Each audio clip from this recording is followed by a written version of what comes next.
So here's one that's a little bit longer, where somebody really does go bad. And it's not much longer, but just a little bit. And it does skate over the edge, which is kind of cool. Hey, there must be here. There's a seat right over there. You can go sit in. The title, by the way, for those of you who are writers and want to write, the title is called "And the Waters Prevailed," which is from the Bible. The Bible and Shakespeare, by the way, are the best places to find titles. So if you're stumped with a title, pull out the Bible. You don't even have to change it. You can just edit it. This is "And the Waters Prevailed" is from the story of Noah's Ark. And the waters prevailed upon the earth for 40 days and 40 nights. That's what it says in the King James translation. So, yeah, what I wanted to do in this one was write something about a crazy guy. Again, it starts out really kind of low, and the craziness all builds toward the end. So you can go to sleep in the first part and wake up in the second part. And that was kind of my intention. That was the arc I wanted to do. You have to talk about a story having an arc, beginning one place and moving somewhere else. So that was the thing I wanted to do. I also wanted him to be violent, but I didn't. Movie violence, TV violence, guns and bodies in the street, those kinds. I wanted to find a different kind of way to write about it. So this is "And the Waters Prevailed." I worry about some of you people like Sasha and Will who know me more, and it's like, and you see this side of my character, it's like, I'm not this way at home. And the waters prevailed. When I was a child, I loved to water the lawn. In the evenings, I would connect the hoses, turn on the outdoor faucet, and walk all around the yard, giving each inch of grass a good soaking. My parents were amused. I think they were even a little proud of me. At some point, maybe I was 9 or 10, I became interested in how the water flowed. The pressure in the hose fascinated me. I tried to guess how much water could be poured on one spot before the ground became soggy. I measured the distance between the place on the grass where I set the hose, the gutter on the street where, after a few minutes, a thin stream began flowing out of our lawn. A few years later, when I had a bike and was able to disappear for several hours without worrying my parents, I would ride out of our subdivision west on the unpaved roads. I passed the little creeks dredged into straight lines that drained the developments, and farther out, man-made holding ponds that tried to contain the small springs in the countryside. After 3 or 4 miles, I arrived at a place where the streams still snaked through the fields, starting in or flooding into marshes. Then I would park my bike, climb through the fences, take off my shoes, and walk out into the grasses, the mud and the water.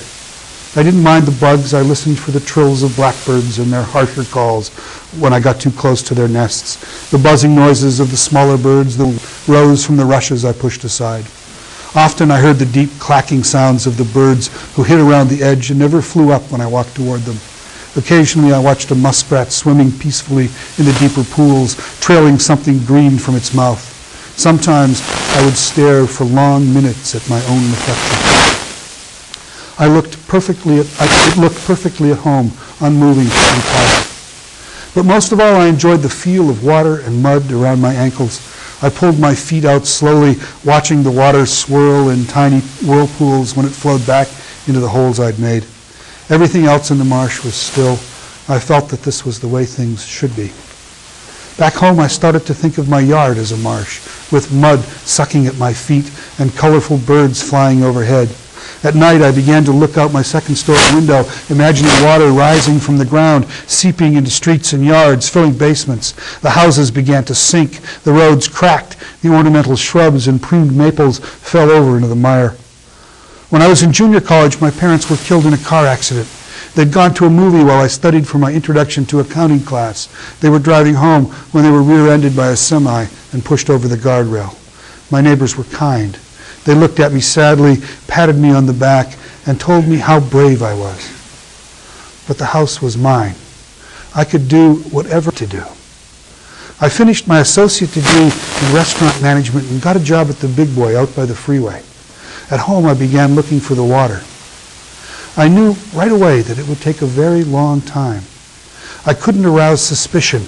I brought my supplies in at night, pumps, generators, pipes, and tools.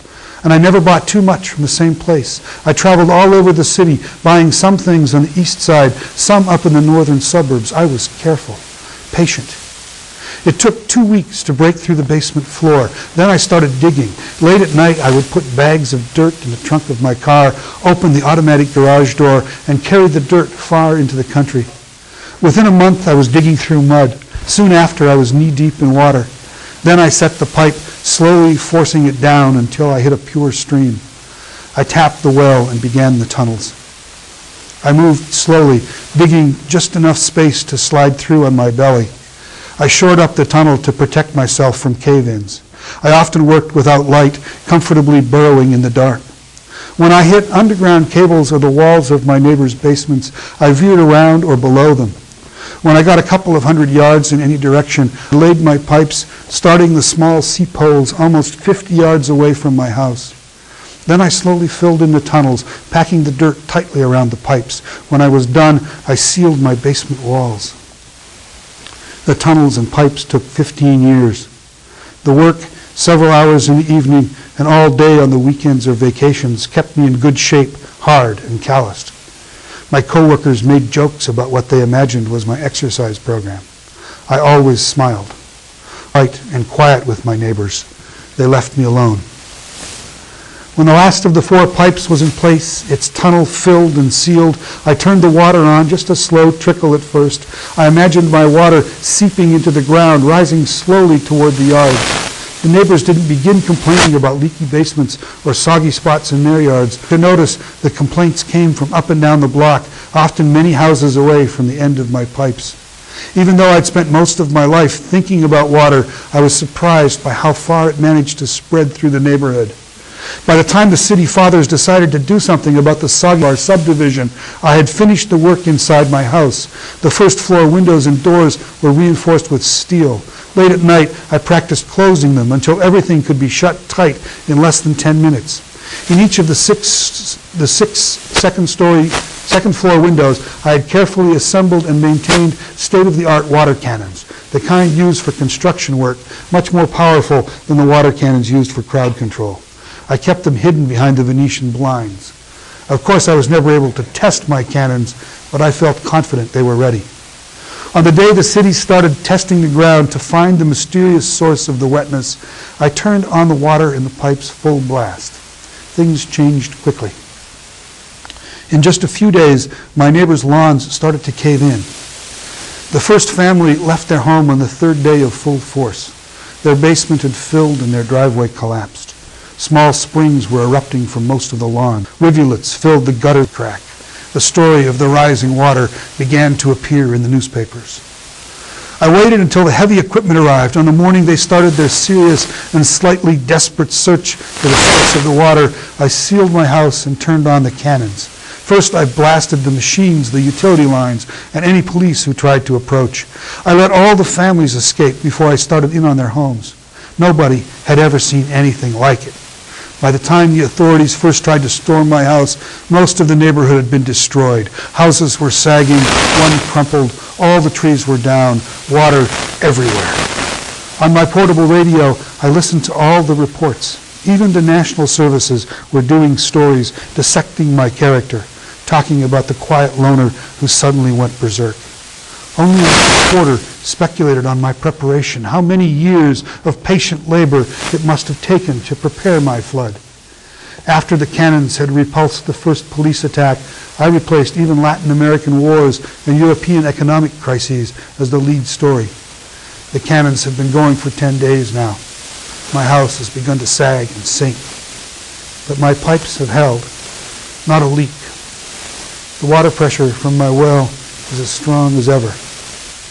Outside, past the rubble, the toppled trees in the new marsh, I see police cars and army vans. Soon I'll have to sleep. Then they'll get me. If not the first time, then the second, certainly. But I've done what I had to do. Outside, under a cloudless blue sky, the sheen of water reflects everything back to my window.